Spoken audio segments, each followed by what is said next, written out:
Restaurando a Família, de Walter Natter Jr. e Magali Natter. 11º dia. Destruição da família. Nos dias atuais, todos podem perceber que o ser humano, devido a algumas formas de comportamento perverso, tem se desviado dos princípios de Deus. Mesmo dizendo-se cristãos, muitos têm praticado alguns atos comportamentais de muita violência, ódio, raiva, ira incontrolável, agressividade, como também desejo de vingança e sede de matar, derramar sangue. Já estamos tratando com esses assuntos desde o início da leitura. Porém, se preciso for, temos de voltar a falar novamente sobre alguns deles. Às vezes é necessário reafirmar algumas coisas. Algumas situações são tão inadmissíveis que é difícil até acreditar no que estão fazendo. Atos que são abomináveis diante de Deus, que na verdade são provenientes de uma busca constante para a satisfação dos desejos da carne, atendendo a todo custo às concupiscências da carne. Abominação significa ação ou efeito de abominar, repulsão, execração, sentir horror, nojo repulsivo. E para piorar a situação, é pecado de condenação diante de Deus. Se alguma coisa é repulsiva, detestável, execrável, horrível, ela pode ser chamada de abominação. Existem inúmeras situações e atos praticados pelo homem que a Bíblia afirma serem abomináveis pelo Senhor. Ao enfocar este tema, não é meu objetivo fazer qualquer tipo de juízo, nem condenar ou criticar pessoas ou quem quer que seja, mas procurar trazer entendimento sobre os preceitos e princípios da Palavra de Deus, que é viva e eficaz para todas as épocas. Existem alguns fatos e acontecimentos em nosso mundo que não temos conseguido entender ou sequer conceber.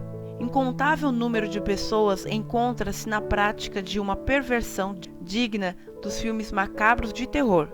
Talvez até possa ser por atitudes inconscientes causadas pelo próprio domínio das trevas.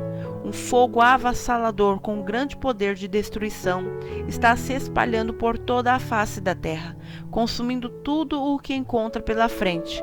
Com isso, a família, que é a única instituição que o Senhor mantém aliança neste mundo, está sendo atacada de forma cruel e perversa por Satanás e seus demônios. Recebi de uma intercessora uma revelação da parte de Deus que passo a relatar. A visão era um rio com vários afluentes e outros córregos menores, contendo uma sujeira de imundícies que estava se expandindo cada vez mais. O Senhor disse: "O meu povo se delicia entrando nessas águas imundas e saem dominados." Águas imundas que representam os pecados dos homens, a começar pela busca de poder, não somente financeiramente, mas principalmente pela contaminação da perversão sexual que, na realidade, demonstra a grande falta de amor. Homens que não amam mais com amor verdadeiro, enganando a si mesmos, usando o próprio corpo na sujeira da perversão. Devem voltar ao primeiro amor, em arrependimento por permitirem a expansão do pecado. É necessário voltar, cuidar por onde tem caminhado, renovar a mente e purificar o coração, mesmo ele sendo enganoso, estendendo as mãos uns aos outros, não permitindo que ninguém venha a sujar o seu próprio corpo pela imundície que se encontra no mundo. Busque, pois o Pai dará a direção exata das coisas. Se você estiver sozinho, não terá forças para vencer esta luta. Busque suporte no irmão e ame o inimigo, mesmo que ele esteja lhe fazendo mal. Procure entender qual a sua missão, pois pode estar no meio de lobos prontos para devorá-lo. Satanás está trabalhando arduamente para povoar o inferno e, pelo que temos visto, está conseguindo realizar seus intentos. O espírito do anticristo está trabalhando para determinar e legalizar leis criadas por homens de maus desígnios, com falta de caráter, que irão determinar caminhos que sutilmente afastarão o ser humano de Deus. Aliás, o homem voltou as costas para o Criador há muito tempo, cego pelo brilho e ilusão do engano. Precisamos urgentemente que o exército de Deus esteja em comunhão e união para enfrentarmos as adversidades que nos assolam. Temos de procurar os meios de apagar o incêndio que o mal tem provocado, destruindo tantas vidas. Muito sangue está sendo derramado, alimentando e fortalecendo o inferno. E falando em leis, temos que estar em constante oração para que muitas delas não sejam aprovadas às escondidas, como tem acontecido. Votam em momentos oportunos e as aprovam de formas absurdas. O que será de nossos filhos e netos? Não tenho respostas para tal questionamento. Basta você parar e pensar por alguns segundos apenas. Se homem se casar com homem e mulher com mulher, da maneira que estão pretendendo, em apenas uma geração acaba tudo. Nós estamos destruindo o que Deus criou e ainda achamos que somos sábios, enganados pelo pai da mentira, Satanás. As coisas estão ficando sem sentido algum e ainda querem adotar os filhos dos outros. Para quê? Não tem nexo o que querem e a sociedade acaba por concordar com o que não tem cabimento. Que as organizações governamentais tomem atitude. Creio que é necessário haver mudança nas leis que regem nosso Código Penal. É um abuso o que fazem, pois as famílias estão sendo destruídas. Minha esposa e eu temos feito um trabalho de restauração familiar nas igrejas, bem como aconselhamento de casais, onde são ministradas palestras. Porém, em determinado momento, separamos os casais. Então, minha esposa fala com as mulheres e eu com os homens. Depois, colocamos os dois juntos, marido e mulher, frente a frente, olho no olho, marido e esposa. Alguns nem conseguem mais se olhar de tão feridos que se encontram. No entanto, ao olhar um para o outro, em um momento inesperado como esse, em que a transparência de cada coração será essencial, muitos choram. Outros riem de si mesmos. Fazemos então algumas perguntas ao casal para criar um diálogo simples, pois, sem diálogo, é impossível conhecer o que o outro pensa. Momentos de tensão que irão trazer acertos, perdão e reconciliação, através da expressão verdadeira de cada um. Quando existe sinceridade no coração, desejo de ser liberto, estando debaixo da presença do operar do Espírito Santo de Deus, com o desejo de transformação e mudança de vida, coisas lindas acontecem. Ali, Deus derrama seu amor e um bálsamo de alegria envolve os cônjuges. Podemos, então, perceber o quanto estamos desviados e distantes dos princípios básicos da palavra do Senhor, mesmo estando na igreja e convertidos há tempos. Percebemos quanto carinho e compreensão faltam no seio da família, onde o amor deveria ser a essência entre todos os membros. Estas são as pessoas a quem mais deveríamos nos dedicar e amar, no entanto, não temos conseguido fazê-lo. Por que será? Com certeza, de alguma forma legal, o inimigo conseguiu alcançar este lar. Mas quando o Deus do impossível, capaz de todas as coisas, entra, demônio algum vai continuar ali. No encerramento do nosso trabalho, o Senhor nos tem dirigido a fazer um lava-pés, onde o marido lava os pés da esposa, reconhecendo sua fragilidade, honrando-a, pedindo perdão pelos erros e tantas coisas mais. Momento de chorar, de resgatar o que parecia perdido. Homem voltando ao sacerdócio, verdadeira reconciliação. Mas quais são as causas de existir tantos problemas nos relacionamentos? Será que se casaram e nunca houve amor um pelo outro? Eu costumo brincar algumas vezes dizendo que as jovenzinhas sonham com o dia do casamento, em encontrar seu príncipe encantado, montado em um cavalo branco, e depois de certo tempo de relacionamento, ela descobre que só levou para casa o cavalo, dando coice em tudo o que encontra pela frente. Onde será que ficou o príncipe? Momento de reflexão. Pode até parecer brincadeira, mas quando minha esposa fala com as mulheres para definir o marido com palavras, aí a coisa pega. Qual seria o vocabulário?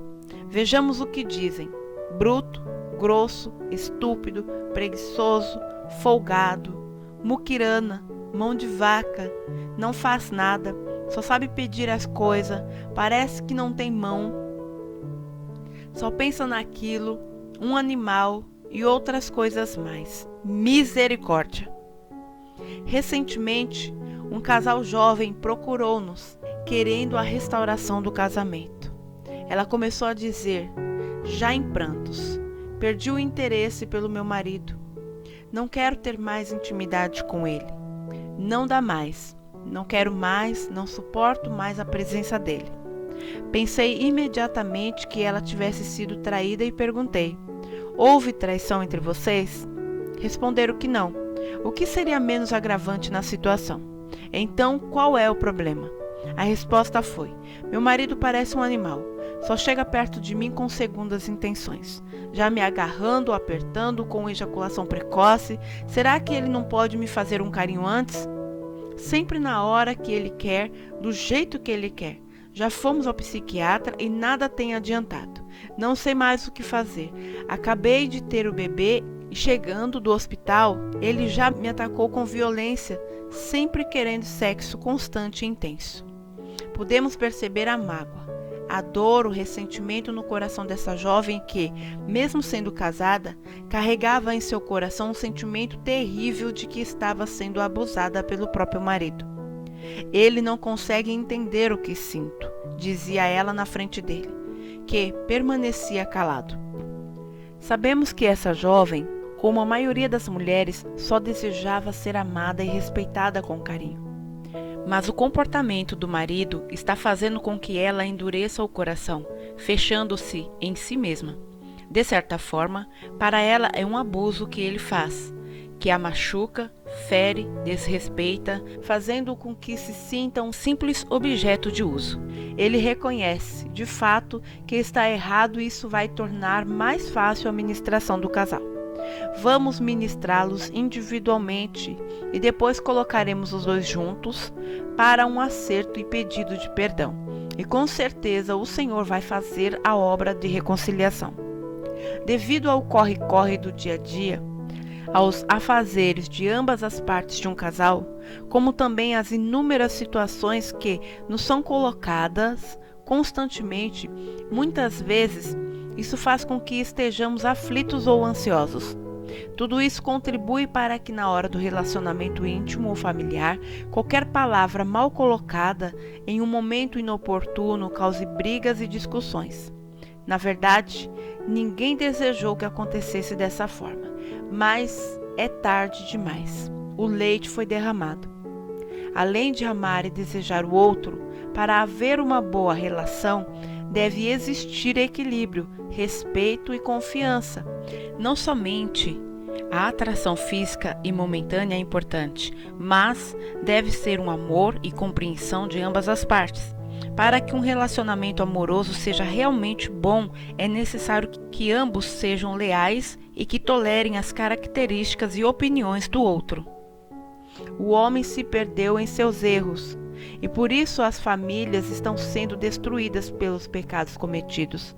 São muitas as causas e falaremos sobre elas, mas, antes disso, vejamos o que está escrito na palavra de Deus sobre esse assunto em Levítico, capítulo 18, do versículo 1 ao 30, que diz: Falou mais o Senhor a Moisés, dizendo: Fala aos filhos de Israel, e dize-lhes: Eu sou o Senhor vosso Deus. Não fareis segundo as obras da terra do Egito, em que habitastes, nem fareis segundo as obras da terra de Canaã, para a qual vos levo.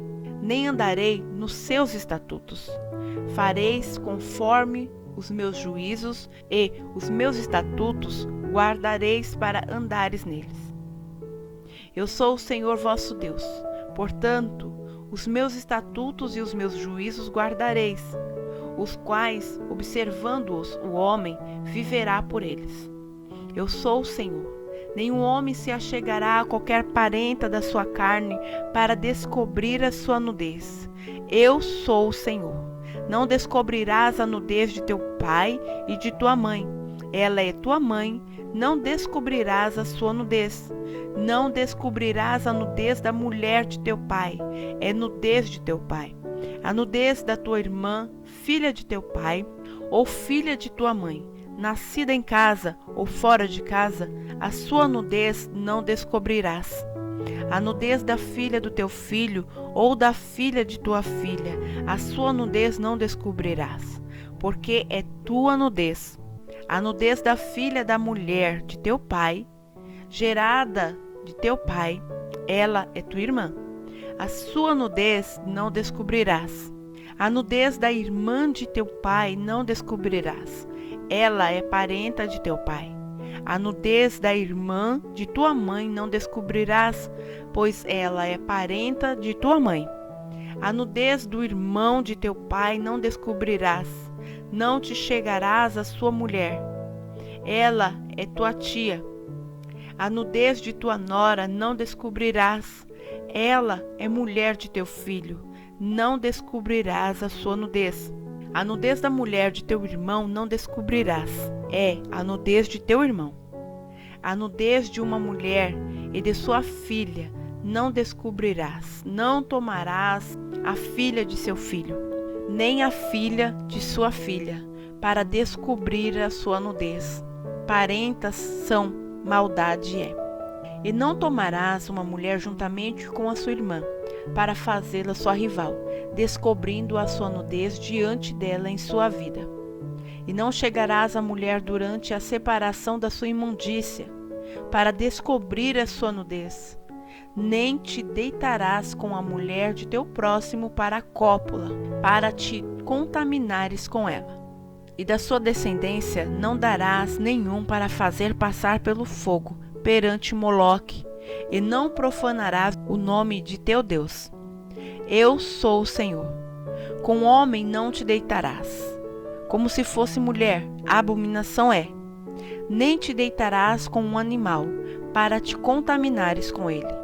Nem a mulher se porá perante um animal, para ajuntar-se com ele.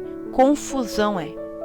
Com nenhuma dessas coisas vos contaminareis, porque com todas essas coisas se contaminaram as nações que eu expulso diante de vós. Por isso a terra está contaminada, e eu visito a sua iniquidade, e a terra vomitará os seus moradores. Porém vós guardareis os meus estatutos e os meus juízos, e nenhuma dessas abominações fareis, nem o natural, nem o estrangeiro que peregrina entre vós. Porque todas essas abominações fizeram os homens desta terra, que nela estavam antes de vós, e a terra foi contaminada. Para que a terra não vos vomite, havendo-a contaminado, como vomitou a nação que nela estava antes de vós. Porém, qualquer que fizer alguma dessas abominações, sim, aqueles que as fizerem serão extirpados do seu povo. Portanto, guardareis o meu mandamento, não fazendo nenhuma das práticas abomináveis que se fizeram antes de vós, e não vos contaminareis com elas. Eu sou o Senhor vosso Deus. Este capítulo do livro de Levítico mostra-nos com clareza todos os atos praticados sexualmente pelo homem que não estão de acordo com os princípios de Deus, no que se refere a tais práticas, e todas as vezes que a palavra cita nudez, está falando de relação sexual, e repetindo toda perversão é abominação diante de Deus. Aguardo vocês amanhã para o nosso 12º dia.